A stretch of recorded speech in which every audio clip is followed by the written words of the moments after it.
Hello folks, Sports Talk with Craig Ballard. Thank you for joining me. I am the aforementioned Craig Ballard, and you know around here we take our weekly look at the NFL. Let's get it started here with our look at Week 8 in the National Football League. You know we'll have a couple of picks for you, and certainly some tidbits about some games along the way as well. So let's get it cracking. Let's start with our first pick of the week. The 5-1 New England Patriots travel to the 5-2 Pittsburgh Steelers. Big old game in the AFC here, and I'm looking at this from New England's standpoint. I want to take New England -3 in this game. If I'm the Patriots and I'm looking around at the landscape of the AFC right now, I'm looking at a Charger team that re-exposed themselves as a team that has trouble finishing in the North Turner era last week. Baltimore on Monday Night Football was absolutely putrid. And this Pittsburgh team now is really starting to get going lately. And at 5-2, with a win, of course, this week, they would be ahead of New England in the AFC. So if I'm the Patriots, I'm looking around coming off this bye week at the state of the AFC thinking, you know what, we really are big boys in this conference right now. We really are Super Bowl legitimate contenders in this conference. This Pittsburgh Steelers team, they may be a legitimate threat to us. They may be one of the only legitimate threats out there. So I think this is a very, very focused Patriots team this week. They come in, if you're looking at how do you beat the Pittsburgh Steelers, and in particular, how do you score on that defense, well, the New England Patriots have the recipe for that. To beat Pittsburgh, to be successful, you have to be able to run 4 or 5 wide receivers, multiple spread formations, and be able to spread out the football. Well, we're describing the New England Patriots right there when we talk about that, folks. Absolutely. Tom Terrific with just a stable of pass catchers to throw to. On the outside, of course, you know, a Deion Branch, an Ocho Cinco. We know how special Wes Welker is. He certainly has the 2010 draft, folks, was game-changing for the New England Patriots organization. It might have been on the decline a little bit, but they add Rob Gronkowski and they add Aaron Hernandez as toys, as in particular red zone toys for Tom Brady. And this offense has been just on a special level ever since. I certainly look for that to continue this week. I think that they will be able to spread this Pittsburgh defense. The one thing about this Pittsburgh D, I mean, we know James Harrison will miss the game, of course. Lamar Woodley has been extremely effective on that defense for Pittsburgh, but this New England Patriot offense, there's such a different animal, such a different beast, that they're as good as I've ever seen in football at using formations, at using player personnel as well, to set up the matchup they want, and just such a prolific offense. In my estimation, I think this week is no exception. This Patriots team as well, a little bit under the radar as far as the running game. The Patriots, sure, they pass first to set up the run, absolutely, but there is production from the running game. You look at Ben Jarvis, Green Ellis, you look at a guy like Stephen Ridley, and also, of course, Danny Woodhead's all over 4.1 yards per carry for that New England backfield. So they are absolutely getting it done. And this is a Patriot defense that, don't look now, folks, but this Patriot defense, the last several weeks here, has been steadily improving. I really want to shout out guys like Brandon Spikes, Kyle Arrington. Certainly they're getting Fat Albert Hainsworth back to health as well. They're getting better and better on third down, which is really a key, of course, in the NFL, but in particular for this Patriots defense. Get that opposition off the field, get your high-powered offense on the field. That's how you're going to stack wins in New England. I think they can accomplish this week at Pittsburgh.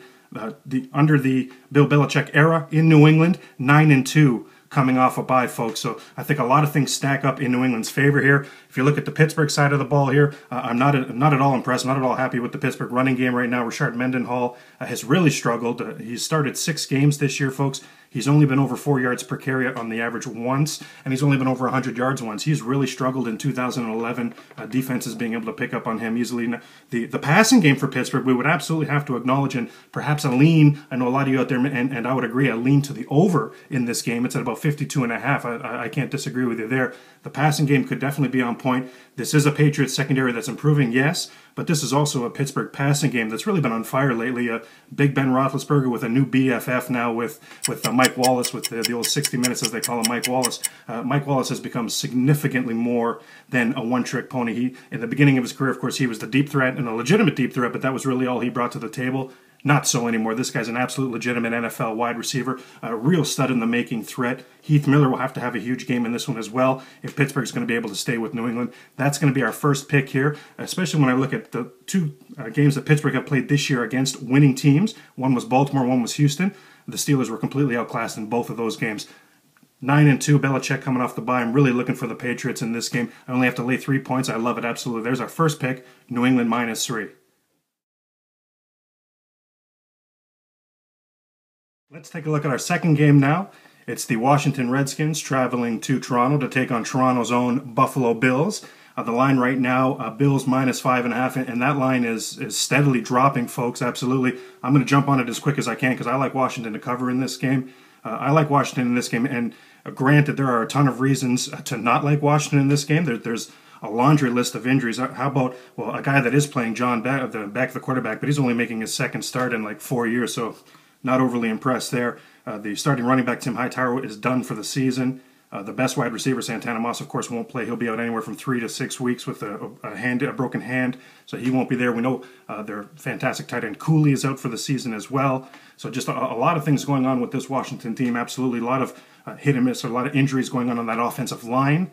Amazingly enough, even on that defense, London Fletcher, believe it or not, folks, London Fletcher, a 14-year veteran, 14th year in the season, 14th season in the league for London Fletcher. He's never missed a game, folks. How about that? I mean, I'm extremely impressed with that. He may miss this week, so that obviously would be out of character for him and a blow to that defense.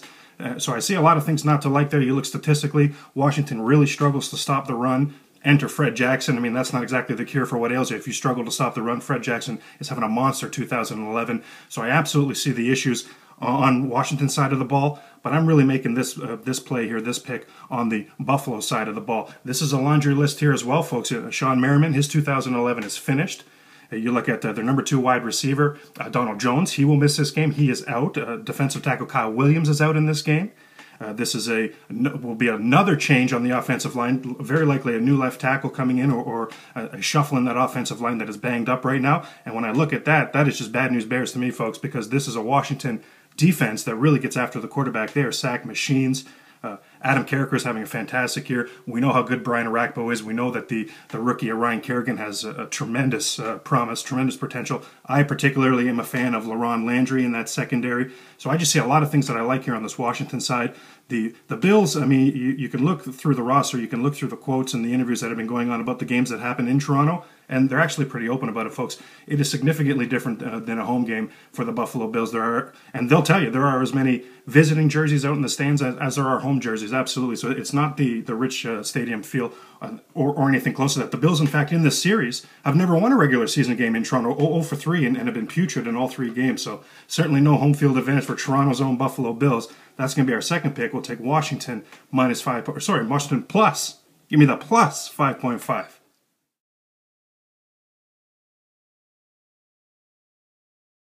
Third and final game that we'll choose this week, we're going to take a look at this Monday nighter. San Diego Chargers travel to Kansas City to take on the Chiefs. It's a 3.5-point spread right now for the San Diego Chargers, and we're actually going to lay those points. We're going to take the San Diego Chargers in this football game. I really like the Chargers here on Monday Night Football, folks.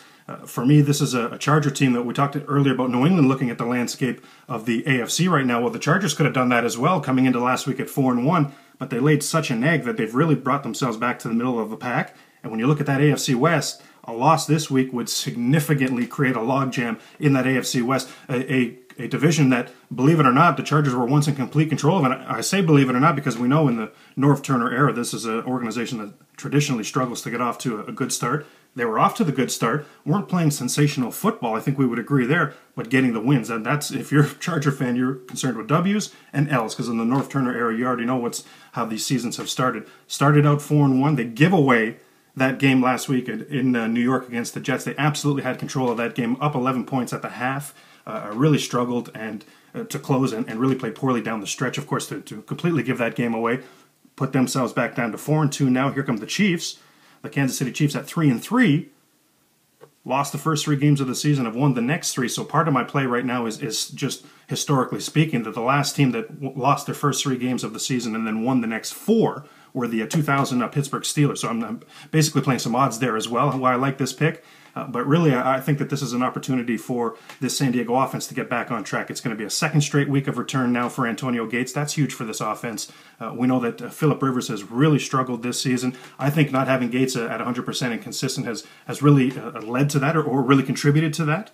We know that when Gates doesn't play, if you look at the stats, when he doesn't play, Phillip Rivers doesn't throw to the tight end. So when Gates does play, we know how much, historically speaking, what an unbelievable and outstanding tight end Gates is as a pass-catching threat. And we know how much Phillip Rivers depends on him and counts on him and trusts him. So we'll look for Gates to be more and more part of this passing offense for Rivers. Believe it or not, Rivers has more interceptions right now than touchdowns. He needs to get back on track.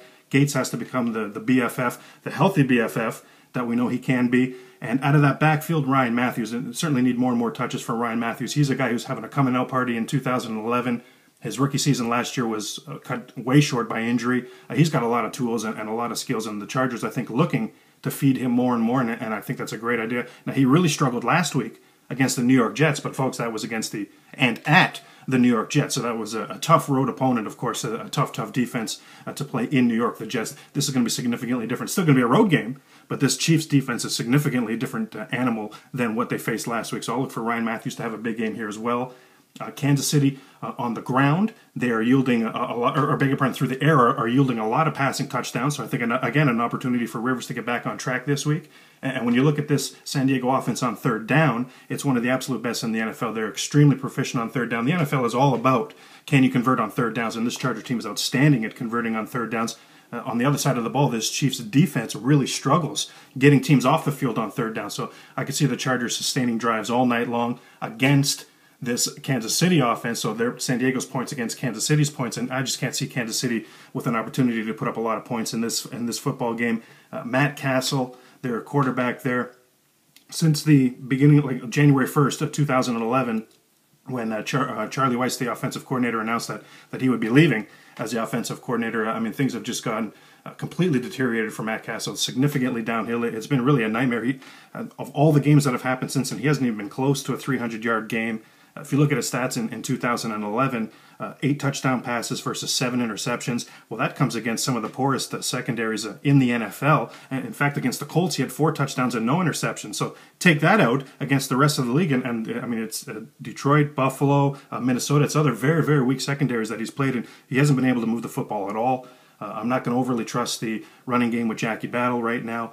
He has been good the last couple of weeks. I would agree there, but I'm just not going to trust that running game. I think Kansas City has to put the ball in Castle's hands to be successful, and that's just not going to be the recipe for success against this Charger secondary. It's the number 3 ranked secondary in football. I mean, it's a very, very good team, very good Charger team.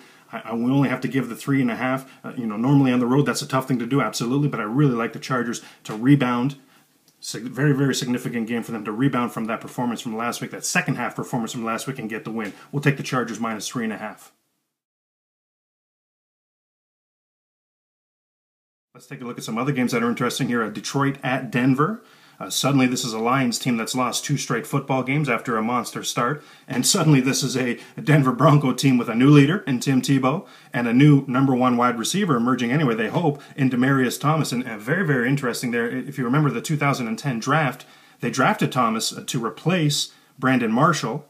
They drafted him at number 22 overall in that first round and then traded back into the first round at number 25 to pick up Tim Tebow, envisioning that these guys would be the dynamic duo going forward. It looks like 2011, the rest of the way, will give them an opportunity to show their stuff. So that's interesting. We'll take a look there. The Willis McGahee watch continues here. It looks like he will not play this week. You look at Lance Ball and Noshan Marino getting all the carries this week in practice. One thing on the Denver side of the ball that I would really want to big up and give a shout out to is Von Miller. A little bit under the radar right now. Von Miller, a rookie number 2 overall pick for John Fox's defense, doing a fantastic job. This is 5 straight weeks now that Von Miller has recorded a sack in his rookie year. Really doing a nice job for that defense.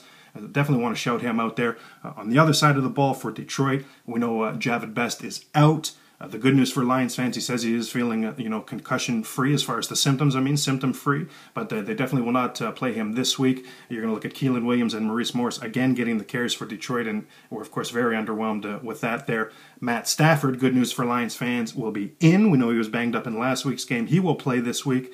And of course, we know that he's going to look to continue his love affair. You're talking about BFF, him and Megatron, Calvin Johnson. Wow, Calvin Johnson, 10 pass receptions Calvin Johnson has caught so far for a touchdown. That's more, folks, than 20 teams in the NFL. Wow, this guy is off to a monster start. Megatron, just nothing but skills he's got there. Fantastic. Very interesting game there. 12 overall draft pick last year. Of course, Ponder for Minnesota versus the number 1 overall draft pick from last year, Cam Newton in Carolina. It's a very interesting matchup going on here. You also look at the matchup of all-day Adrian Peterson and coming off a fantastic game last week, he goes up against this brutal Carolina Panthers rush defense.